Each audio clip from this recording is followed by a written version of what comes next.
Ours, Haribo. Les langues, les mûres, les fraises, toutes ces friandises partagent le même processus de fabrication. Dans cette vidéo, nous allons examiner le processus de fabrication étape par étape. En plus, vous découvrirez les matières premières utilisées pour leur fabrication, l'emballage et pourquoi l'inspection de qualité est si importante pour éviter ce qui s'est passé en août 2023. Allons-y. Préparation de la matière première. La fabrication des bonbons commence par les ingrédients suivants séparément. De la gélatine en poudre. La gélatine est une protéine provenant du collagène extrait des tissus et des os des animaux. Elle confère aux bonbons leur texture élastique et moelleuse. Saccharose, c'est le sucre commun que nous connaissons tous. Il apporte la douceur que nous attendons de tout bonbon. Glucose, c'est un sucre spécial qui aide à empêcher les bonbons de devenir trop durs. Eau, elle aide à mélanger les ingrédients. Saveur et colorant. Ceux-ci peuvent être naturels comme des extraits de fruits ou artificiels. Ce sont eux qui donnent la couleur aux bonbons finaux. Dans l'usine, la fabrication des bonbons commence par la préparation de la gélatine.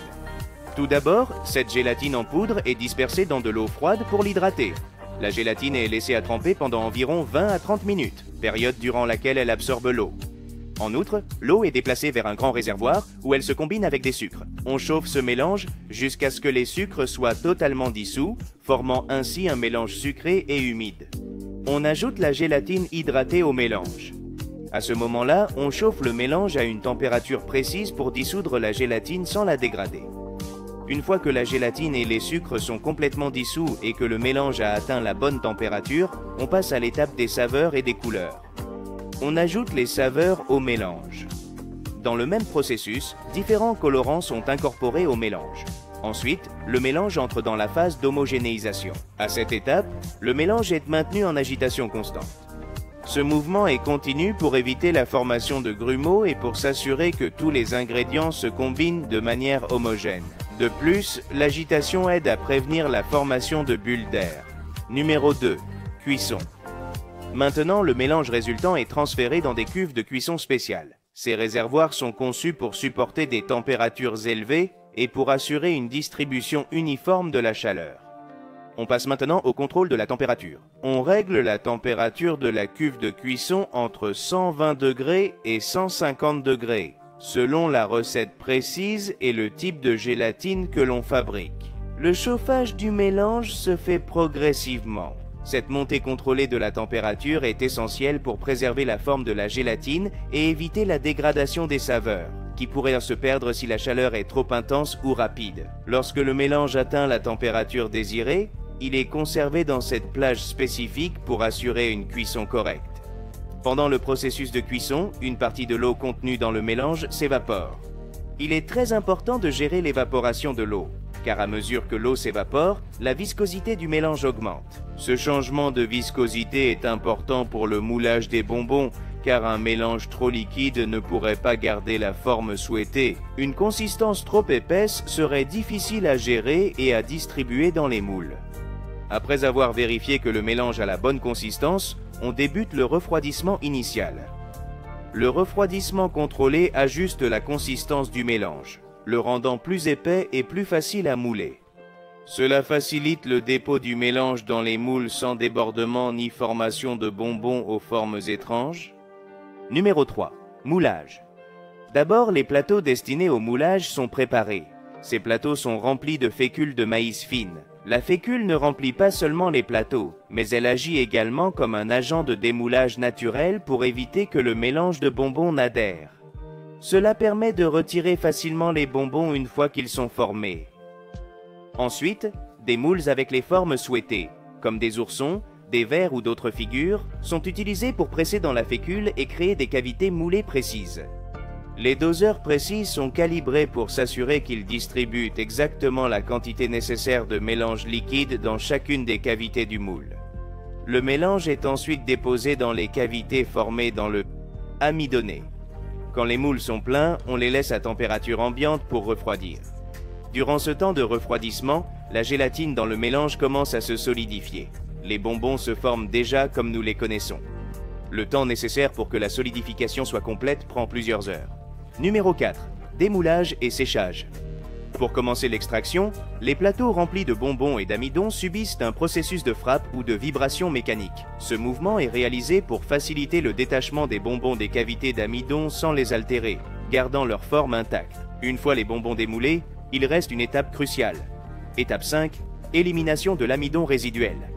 Cela se fait en utilisant des brosses douces ou de l'air comprimé, des techniques qui permettent de nettoyer efficacement les bonbons sans les abîmer. De plus, l'amidon qui est secoué des bonbons n'est pas jeté. Le processus est le suivant, il est récupéré et passé au tamis pour éliminer les impuretés. Ensuite, cet amidon recyclé est réintégré dans le processus de moulage, prêt à être utilisé à nouveau pour former de nouvelles gommes. Tout d'abord, les gommes sont transférées dans des zones de séchage, ou des tunnels spécialement conçus à cet effet. Dans les tunnels de séchage, de l'air chaud circule, où un environnement contrôlé est maintenu pour évaporer toute humidité résiduelle que les gommes pourraient avoir. Numéro 5, enrobage. D'abord, une petite quantité d'huile végétale ou de cire de carnauba est préparée. Cela est appliqué pour donner de l'éclat à la gomme et éviter qu'elle ne colle. Normalement, l'huile est de coco ou de palme. Les gommes, complètement sèches, sont pulvérisées ou immergées. La façon d'appliquer dépend du type de gomme et de l'effet recherché. Ensuite, pour les gommes qui nécessitent une finition sucrée ou acide, des mélanges spécifiques sont préparés. Les gommes sont placées dans des tambours rotatifs pour le processus d'enrobage. Pendant qu'elles tournent dans le tambour, on ajoute progressivement l'enrobage sucré ou acide. La rotation constante des tambours garantit que chaque gomme est uniformément recouverte du mélange. Le processus ne s'achève qu'une fois que le revêtement est totalement sec et qu'il adhère correctement au gélifié, créant ainsi une couche externe croustillante. Numéro 6. Contrôle et emballage. C'est la partie la plus importante de tout le processus. Pour éviter l'erreur survenue en août 2023 en Espagne, où des bonbons en forme de cupcake ont été vendus avec des microplastiques toxiques par inadvertance, les opératrices de l'usine examinent chaque bonbon gélifié à la recherche de défauts de forme, de couleur ou de taille.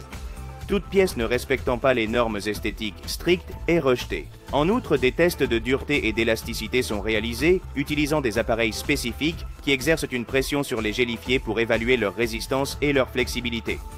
Des évaluations sensorielles sont également menées, incluant des tests de goût, d'odeur et de texture en bouche.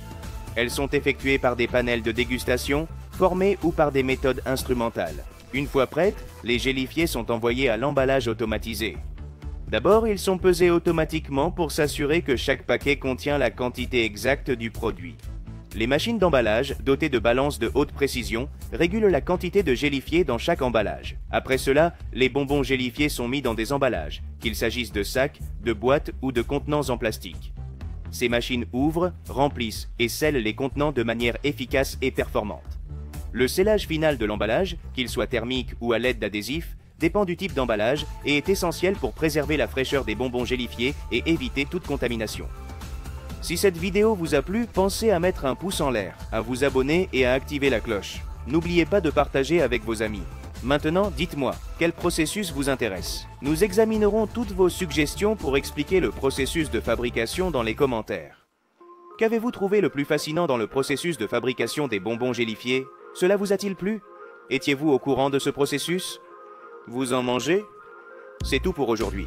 Nous espérons que cette vidéo sur la fabrication des bonbons gélifiés vous a apporté des informations utiles et éducatives. Si vous avez des questions ou souhaitez partager vos connaissances sur ce sujet, n'hésitez pas à écrire vos commentaires.